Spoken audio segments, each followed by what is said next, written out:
On Friday last week, American and Iranian negotiators held face-to-face talks for the first time since the Iranian Revolution in 1979. After something like 21 hours of continuous negotiations, the two sides apparently gave up, with J.D. Vance, who led the US delegation, citing the familiar stumbling block of Iran's nuclear program, and saying that the US had made its final and best offer. Hours later, US President Donald Trump announced via Truth Social that, in reaction, the US would be imposing a naval blockade of the Strait of Hormuz. So, in this video, we're going to explain why the US, which has spent the past few weeks asking for the strait to be reopened, is now blocking it, and whether this new strategy will work.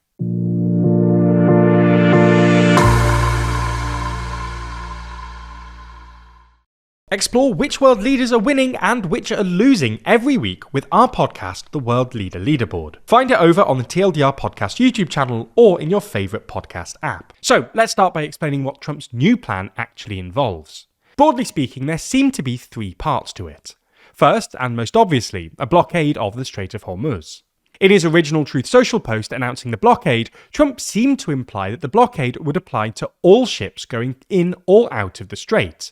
But US Central Command has since clarified that the blockade will in fact only apply to ships entering or departing Iranian ports, and not just Iranian ports inside the Persian Gulf, but also ones on the other side of the strait, like Bandar Ijask and Chabahar.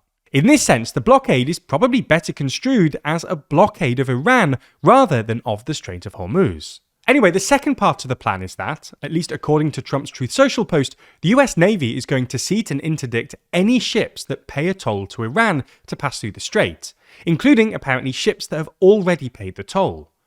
This bit of Trump's plan has received less attention in the press, but if Trump actually follows through, it would be incredibly provocative.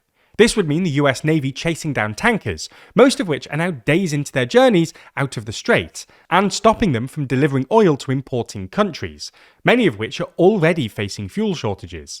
It's also worth saying that at least 2 Chinese ships and 1 Russian ship have transited the strait in the past week, presumably with Iranian authorization. And it's hard to imagine either Beijing or Moscow accepting America's right to interdict their ships as part of a blockade that they're not party to, and which has no basis in international law.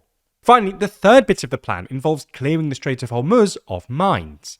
For context, while there hasn't been a full-throated mining operation yet, last month there were reports that Iran had dropped a handful of mines in the strait, which has been enough to deter most commercial traffic.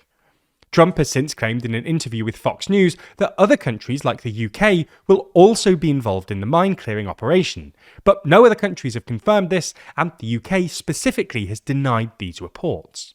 So that's what the plan actually involves, but what's the strategic objective? Well, the overarching strategy seems to be to essentially put economic pressure on the Iranian state by cutting off its access to oil revenues and toll revenues. If this works, it could plausibly constrain Iran's ability to finance its war effort, and give the US more leverage in future negotiations. At first glance, this strategy looks relatively sensible. After all, it's true that, unlike every other Gulf country, Iran has been able to continue exporting oil out of the strait at basically the rate it was before the war. This has been great news for Iran's finances, especially because global energy prices have surged, and because, after the US withdrew sanctions on Iranian oil last month in an attempt to bring down prices, Iran no longer has to sell its oil at a discount. At the same time, Iran has apparently been taking in something like $2 million per ship via its new de facto toll booth between Keshem and Larak Islands. Although we should say that, in part because only a handful of ships are transiting the strait at the moment, these toll revenues pale in comparison to the oil revenues. So you get the idea. This new blockade is apparently intended to cut off Iranian revenues, presumably in order to force further concessions. So, will it work? Well, we think it's unlikely, for the simple reason that it's hard to see why we should expect a blockade to force further concessions when weeks of airstrikes, to say nothing of the decades of prior sanctions, didn't.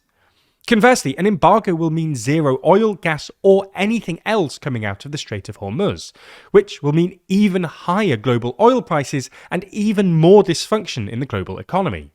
This will put more pressure on Trump, who's clearly very sensitive to both gas prices in the US and moves in the stock market, especially if Iran interprets this as aggression and thus decides to retaliate, either by restarting strikes on oil and gas facilities in nearby countries or by closing the Bab-al-Mandeb, another strait connecting the Red Sea to the Gulf of Aden. This is something that Iranian officials threatened to do last month, and could be achieved either by Iran launching strikes at commercial ships passing through or by involving the Houthis, who control most of western Yemen and are widely considered, if not an Iranian proxy, then at least aligned with Iran. This would all mean higher energy prices and yet more dysfunction for the global economy, especially because the Bab-al-Mandeb, which usually sees something like 10% of the world's oil and gas pass through, has become even more important to global energy markets in recent weeks, as countries like Saudi Arabia have started redirecting exports that would have gone via the Strait of Hormuz out via Bab-al-Mandeb instead. Moreover, the optics don't look great for the US here, given they're now the ones blocking the strait, which means it'll be easier for Iran to blame them for the subsequent disruption to the global economy. In his Truth Social post, Trump tried to frame the embargo as a defense of safe and free maritime passage, insisting that Iran's new toll system was illegal and that either the strait should be open for all or closed for all.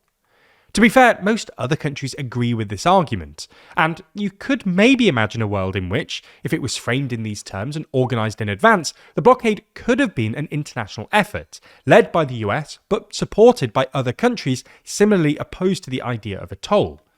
The problem for Trump here, however, is that he's apparently organised this on a whim, and he can't plausibly make that argument, given he literally suggested a couple of days ago that the US could toll the strait instead. Now, with stories like these filling the headlines, it's easy to be swept up in huge geopolitical and national security issues, and you might find yourself neglecting your own personal security. Your email is often overlooked when it comes to security, as you might think a couple of spam emails can't possibly be that harmful. But did you ever think about why your inbox is suddenly full of emails you don't want? That's because those big tech companies that are responsible for your emails aren't built to protect your inbox. They're built to sell your data. Thankfully, Proton Mail has your back. That's because Proton Mail offers one of the few genuine tools that protects users' personal information from being monetized or misused by those tech giants. They encrypt your emails, prevent surveillance from bad actors, and give you back control over your own communications. Proton has even made it so easy for you to switch from your old cluttered email with a tool that will make this possible to achieve in just a few clicks. Or you can just start fresh with a new email account and a clean mailbox from the beginning. But that's not all. They also offer a unique generational reset for you and your family. In today's society, even those born with complete anonymity can only stay private for so long. Children are now funneled into major tech ecosystems through school tools and apps that require specific accounts. And as soon as a child opens up a basic email account, their basic privacy is compromised, and big tech will instantly start to build an advertising profile without them even knowing. Thankfully, Proton Mail's Born Private campaign has an answer to that exact problem, as it offers you the opportunity to easily reserve an account for your child. You have the opportunity to protect their digital identity before profiling and tracking starts. So, if you want to take back your own privacy or protect the future privacy of your family, start using Proton Mail for free using our link at proton.me/bp/TLDR. And you'll be one step closer to a fully protected online experience free of data exploitation.